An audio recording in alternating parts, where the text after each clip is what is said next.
Hello and welcome back to episode 15 of Just Good Game News, your place for all things positive across the gaming industry. Thank you so much for taking the time to watch the show, and hopefully you'll get something out of it. If you're new here, then welcome along. I like to put together a show every week comprising various leaks and rumors, overlooked games, whether they're new or old, some deals of the week as well, and a few other sections that we'll get to. A ridiculous week in regards to the amount of things that we're about to celebrate, and we'll just have to get to all the things, because if one of these things is true, then it is all you're about to hear about for the next few days. If you like the idea of this kind of thing, please head over to patreon.com/Tailford. You can get the full Just Good Game show early, which includes the Just Good Game News as part of it, but the whole thing is expanded alongside a community section as well, so you can submit your talking points and questions, and we just have a big old chat over there. First up then, the breaking Feelgoods, the breaking news that makes you feel good, and this is truly insane. That's why I am including it. We potentially have, though, the existence of Half-Life 3, which is crazy to finally say. However, there are so many different things that are currently pointing at this.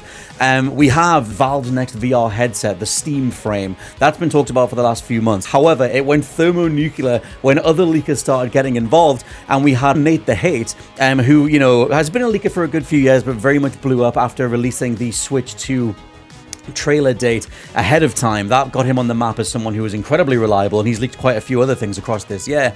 He got out there and tweeted, "If what I was just DM'd is actually true, big if, GTA 6 could actually have its thunder stolen on the hype scale." So it seems like we're getting some sort of shadow drop relating to Valve and what could possibly be bigger than GTA 6. It's not Elder Scrolls 6. You know, I'm going to get to some Todd Howard stuff later in regards to what's happening over at Bethesda. It ain't Elder Scrolls 6. That thing is years away, unless Todd Howard is lying through his teeth yet again. So it seems like the Half-Life 3 rumors, the Half-Life 3 idea is finally coming true. If you played Half-Life Alyx, you know the way that game ends. It goes directly into Half-Life 3.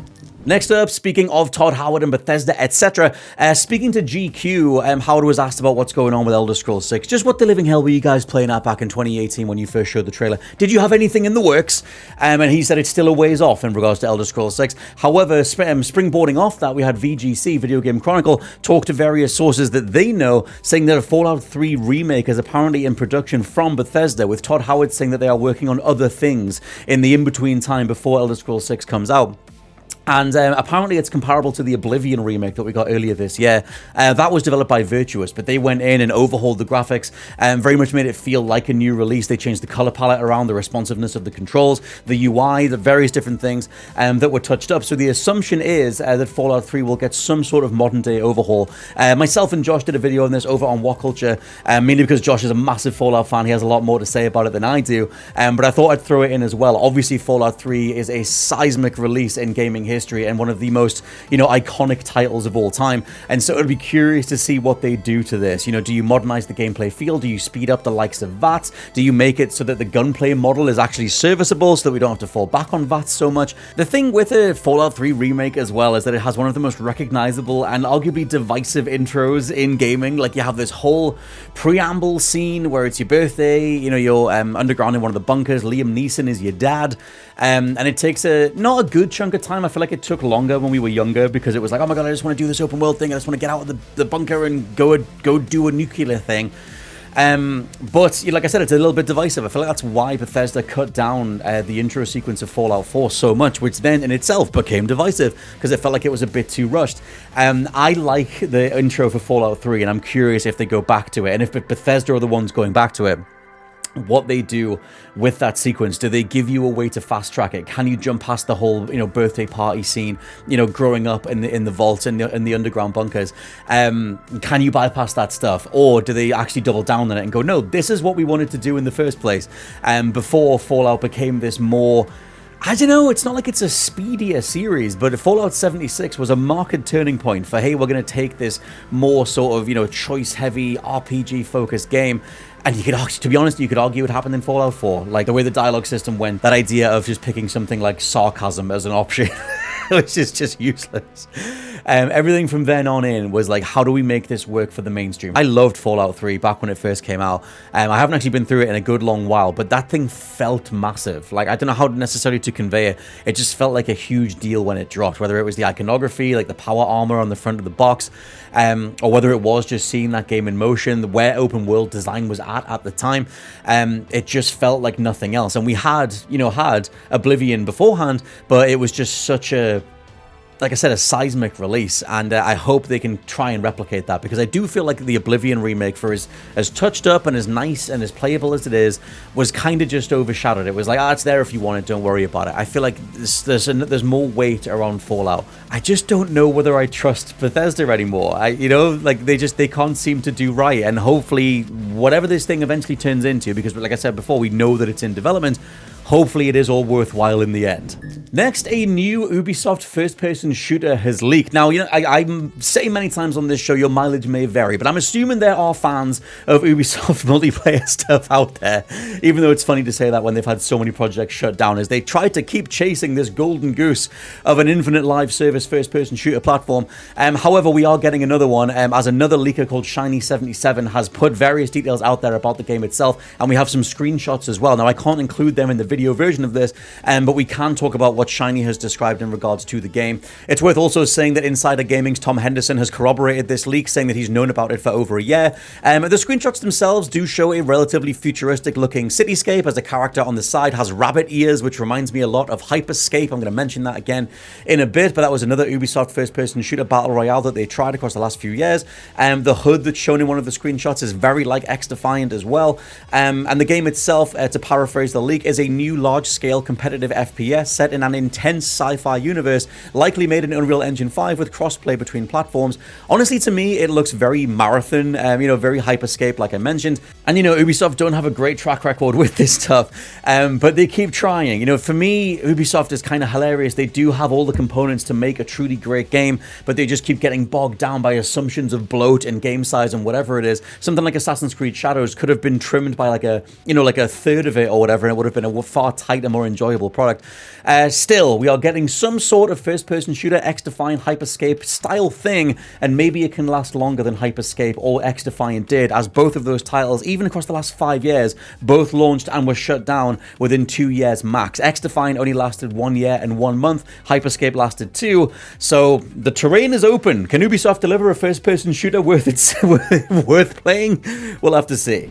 Next up, the game spotlight, and I want to talk about Pokémon ZA, a game that I wasn't even planning on buying. I know I've mentioned it a couple of times before. It was included in the tips and tricks section. I think that was last week, and I've mentioned it a little bit over on the What Culture podcast, but oh my god, I cannot stop playing this thing. It is the game that is stopping me getting back to Ghost of Yotei, or is stopping me even getting around to Final Fantasy Tactics, and I apologize for that. I'm going to get to these things before we get to the end of the year, because the Just Good Game Awards are in motion. I'll include the form in the description for people who would like to vote on this year's awards, because we have a whole bunch of awesome categories, ranging from best new character, best score, best game of the year, etc. And everybody is available to vote, so please do.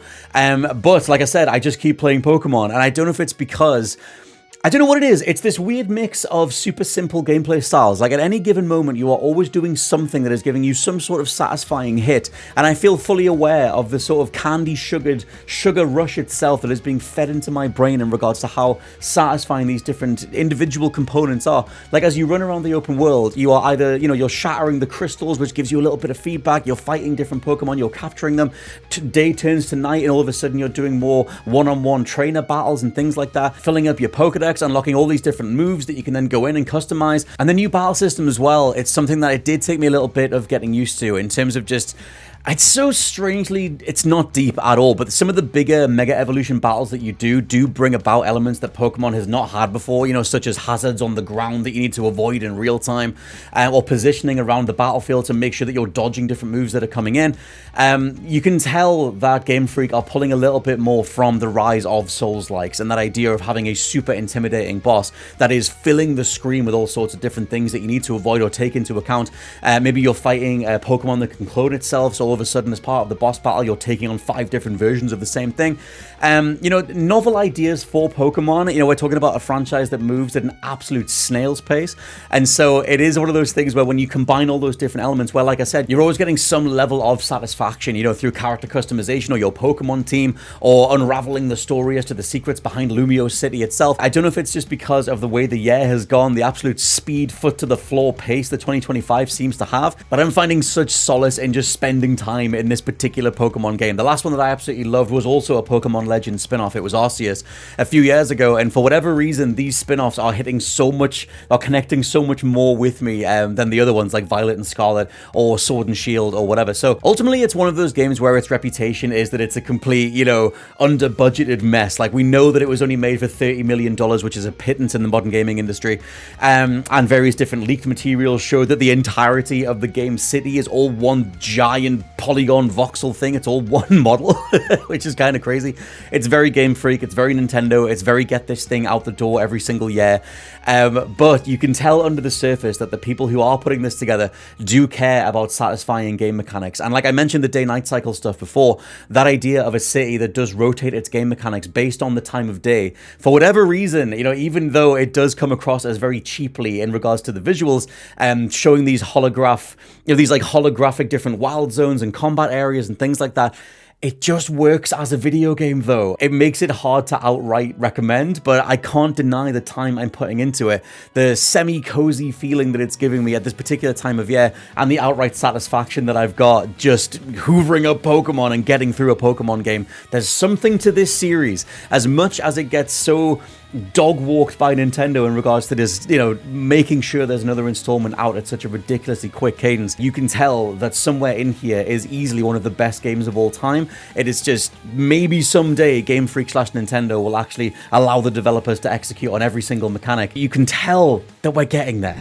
Next up, the overlooked games of the week. They can be new or old, whatever you feel deserves its flowers. And also, as I mentioned before, the Just Good Game Awards nominations are open, and we have a whole category for the most overlooked game of the year. And you can add your custom nominations if there's something that I've missed off. So please head over there and recommend other games, and collectively we will give something the shout out towards the end of the year in December when I finally put the awards together. However, for this particular week, we have Null on Discord shouting out Evil West, which is a fantastic Gears of War style third-person shooter all about tackling underground vampire demons in the Old West. Easily one of the most satisfying third-person shooters in recent memory, and something that I would say it fits the bill completely in regards to overlooked titles.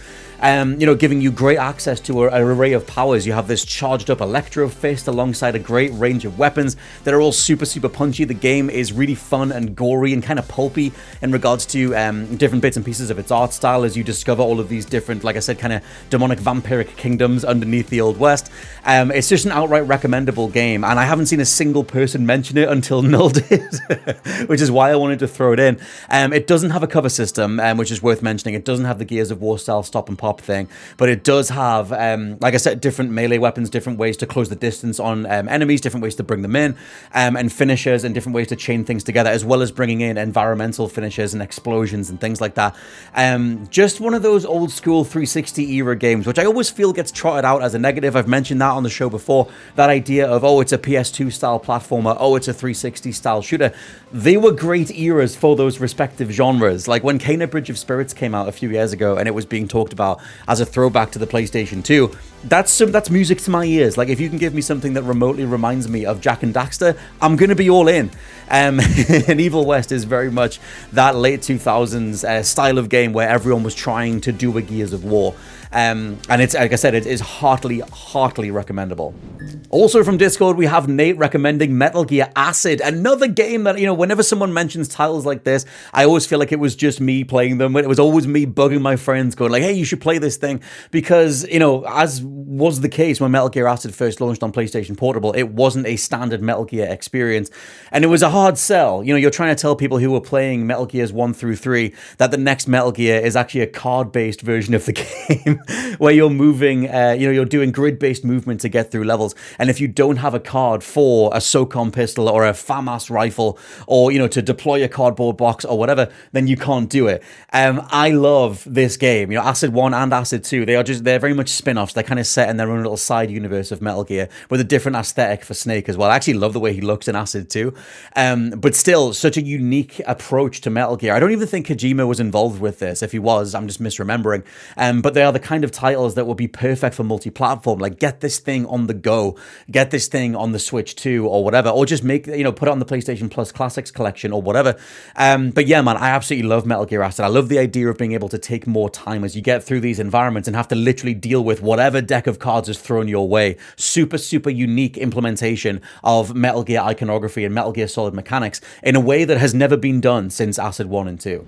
Lastly, Trasumi also on Discord recommends Enslaved Odyssey to the West. I feel like this is like the Naughty Dog game that Naughty Dog didn't make. It was by Ninja Theory back in 2010, and it was an interpretation, like a Western take on the Journey to the West Chinese mythological fable, or whatever you want to call it, the thing that Black Myth Wukong was also pulling from, and so many other pieces of Chinese literature and various different stories around the world have also pulled from. I say that it's just like, a Naughty Dog game that they didn't make because the level of motion capture was next level for the time. I'd still say it holds up pretty well today, where you have Andy Serkis. It was a big deal at the time because you had Andy Serkis lending his talents from Hollywood coming across into video games, and he plays Monkey. He plays these two characters, Trip and Monkey, with third person, not hack and slash combat, but that style, super acrobatic, really fun combos that you can do together, lots of cutaways to slow motion, because the studio themselves were coming off Heavenly Sword. It's strange, their trajectory going from Heavenly Sword through to Enslaved, taking a big old break and then doing Hellblade 1 and 2 and steering more into that technical showcase side of things rather than building on gameplay mechanics,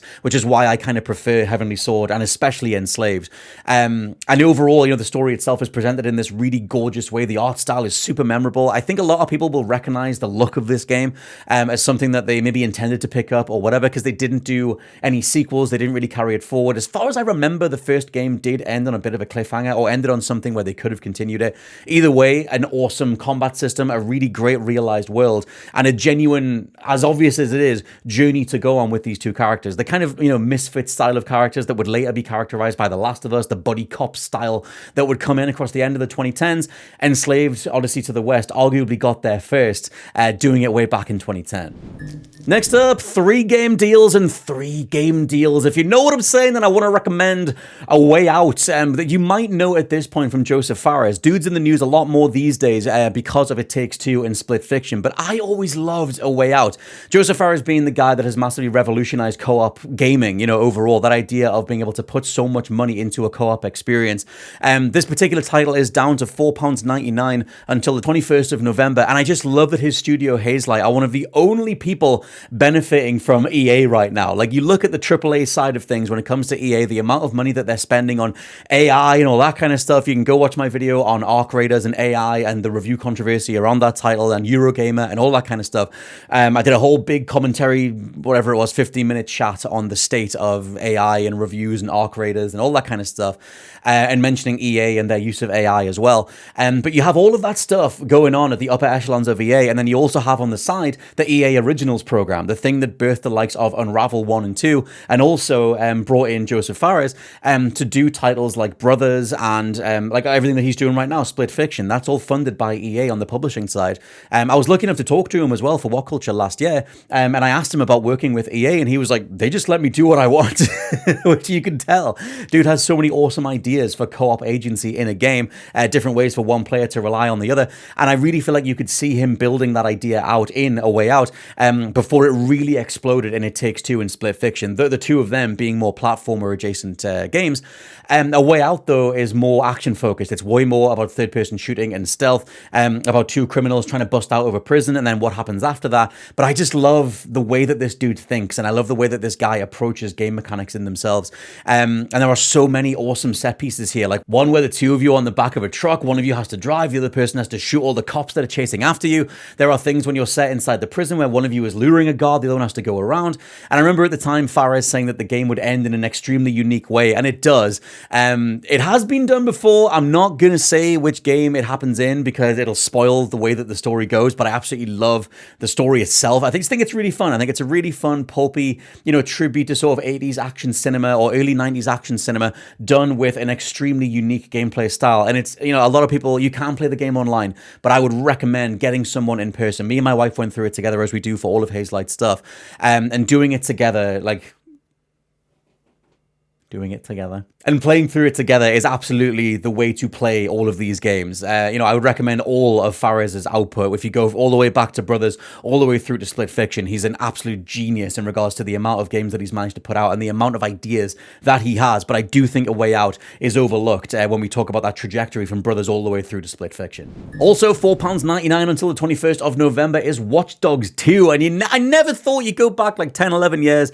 You never thought you'd be recommending a Watch Dogs game, considering how absolute on fire, stinky poop fire the original Watch Dogs was. Like, that thing was covered so much for being single-handedly the most disappointing element of the entire PlayStation 4, Xbox One generation back at the end of 2013 to into 2014.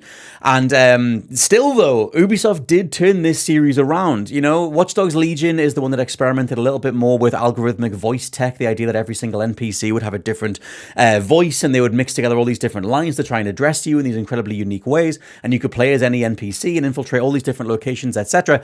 That game was cool for its tech. Watch Dogs 2 is the only one of all three where I think the whole thing comes together, where you do have a really fun story with really great characters, but mainly the gameplay. That idea of hacking an entire city that Watch Dogs 1 was trying to go for, that comes into the fore so much more in Watch Dogs 2, where you have, the best elements of Ubisoft stealth design, the lessons that they take from Assassin's Creed or Splinter Cell, put alongside these really cool hacking mechanics, where you can literally just post up outside. The game's open world in San Francisco, looks absolutely gorgeous, and it runs even better obviously on modern hardware as well. But you can just post outside like a settlement that you want to infiltrate, literally sit down as the dude Marcus, open your laptop and manually just take control of different vehicles and security cameras and aspects of the factory or whatever you're infiltrating, as you kind of digitally go inside, hack your way in, get the item that you need to get, hack the data center that you need to get, and get all the way out before anybody even knew you were there. It's such a cool take on stealth gameplay, and it's something that Ubisoft themselves, like I said, didn't really run with anymore.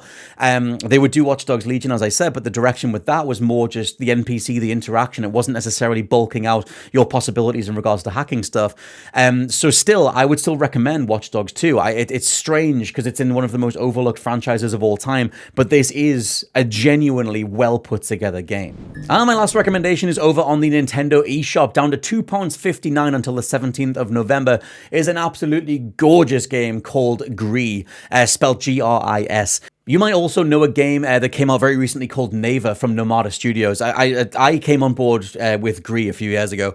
An absolutely stunning title. If you like that really lush blend of an incredible, arresting visual art style with just enough gameplay underpinning the whole thing so it's enjoyable to move through these spaces, then Gris is absolutely for you. There's not a ton to it in regards to the gameplay mechanics. It is a side-scrolling platformer. You are unlocking different ways to get through the world, but the world itself is the thing that is super interpretational and really worth seeing. Like, you have a whole bunch of hand-painted art, which has become a signature part of the studio, like I mentioned with Naver as well. This studio just make outstanding-looking games, and they seem to take forever to come out for good reason. Like, you can see every individual paintbrush that brought this thing together. This absolutely gorgeous watercolor world that you then get to take in. Gris, I think, is Spanish for color. I could be way wrong about that. But still, it's such a beautiful, beautiful game. And I think at this time of the year where you're looking for things to maybe go through in a weekend or an afternoon or something like that, Gris is nicely tight and short and gives you just enough on the story side where you can really start to piece together what's going on. So not to necessarily ruin or spoil what the overall narrative framework is, but I did find that by the end, it was powerful to really leave an impact. And that was outside of all the absolutely stunning art design that's in there as well. Next up, the tips and tricks. And I'm going to do a console-specific one here, and it's a little bit strange, but this is a fun thing that I found out across the week, and I thought I'd point it out. In regards to the new Nintendo Switch Shop app. Now, trust Nintendo to do separate apps for every single part of their business, because Nintendo, they can't seem to help themselves. But alongside the Nintendo Switch Online app and the Nintendo Switch, the Today app, and the Nintendo Music app, we now have a Nintendo Shop app. However, a really cool part of it is going into your profile, going down to play activity, and they will show you literally every single thing that you've ever played in the entire history of your account alongside the playtime, which is just really, really cool to see. If you like that kind of thing, I like delving into different play stats. We all know that these companies are tracking all the different games that we play, our purchase history, things like that. But if you've been with Nintendo for a good chunk of time, I've been with them since 2014, like July 2014. Once you're inside the play activity screen, you can order by most played, date first played, and you can even view the exact amounts that you played per day once you get onto the Switch. So for me, on the 5th of March 2017, I played 8 hours straight of Breath of the Wild. That was a good day. That was a good day. I looked that up. That was a Sunday. On the Saturday, I played 6.5 hours. Then I played 8 hours on the Sunday. Chef's kiss. For my particular side, it's worth saying that the likes of Tears of the Kingdom and certain other Nintendo games are on a separate account. That's why I don't have the stats for that stuff inside of baseball. But when you get review codes for Nintendo, you play them on a different account. It's a whole thing. It has to be signed off by Nintendo, yada yada. But that's not what I personally have access to. I only have access to my personal account, which was a little bit different back in the day. If you have a Nintendo Switch, you've had a Nintendo account for a while, just dive into these settings. I think it's just fun to see. Call me a stats nerd. I very much am. But I like this stuff. Lastly, some trivia. I love sending you off into the weekend with a lovely little bit of trivia, and considering the amount of conversations that are happening around Bethesda and Fallout right now, I wanted to remind everybody, or at least have that little conversation about how kind of strange it is over the years, the history of Bethesda with Fallout, because a lot of people don't realize that Bethesda didn't create Fallout. They acquired it from a publisher called Interplay that owned a studio called Black Isle. Black Isle Studios made the first two Fallout games, the classics, the ones that just aren't available these days. And I don't know why. I feel like if you owned the Fallout IP, you would put out the Game of the Year editions or the deluxe editions or whatever you call them, the re-releases from over the years, just to get them running on new hardware. They're such gorgeous games. They're so multifaceted. They have such a great sense of humor. Anyway, but the Fallout games are awesome. But like I said, Bethesda actually acquired the IP fully in 2007, because Black Isle sadly went underneath Interplay. They just didn't have enough money to keep funding that studio. Black Isle, though, fascinatingly, would separate into a whole bunch of different staff members. Some of them went across and formed Troika Studios that would go on to make Vampire the Masquerade. Some of the other ones formed Obsidian, which is fascinating because a few years later, Obsidian would then make Fallout New Vegas, another game that a lot of people think Bethesda made. No, Bethesda took a break. They did Fallout 3, they took a break, they then came back and did Fallout 4. It was Obsidian that did Fallout New Vegas. And it's just one of those strange tales of time things, because now Obsidian and Bethesda are both under Microsoft, finally uniting all of the IPs and the individuals to work on whatever they want. And so whether we ever get something like a New Vegas 2 is up in the air, but it's just worth saying that if you've followed the history of these different studios, maybe you love the likes of Vampire the Masquerade or the original Fallout or only Bethesda's run on the Fallout series, and you wondered why Fallout 3 was such a big deal, it was because they acquired the IP and changed the gameplay style overall. It went from being top-down 2D to 3D open world or semi-open world in Fallout 3. So I love stuff like this, and I thought, why not just point that out? And that has been episode 15 of the Just Good Game News. If you like this kind of thing, as I mentioned earlier on, please head over to patreon.com/Tailford, where you can get an early access, bigger version of this entire thing as part of the Just Good Game Show. And thank you so much for taking the time. For everybody who is new here, thank you so much for checking out the show. It is an honor to be seen by you guys, as always. If you take a look across the channel, like I mentioned earlier on, I have a conversation about Arc Raiders, the AI stuff that's going on in that game, Eurogamer's 2-star review. We also have reactions to different things that are happening as I'm recording this. I'm waiting for the Mario Galaxy movie trailer to drop, but I plan on doing a reaction to that as well. And so I will always be on top of whatever the biggest gaming news stories are, but this particular show every single Friday will always be the most positively skewing thing that I can put together. So thank you once again, and over to all of the helping heroes on Patreon, who are the people who are donating the most money on the upper tier of everything that is available to allow me to continue doing this. I don't know how I'm actually going to shout them out, to be honest. That's a bit of... Hello?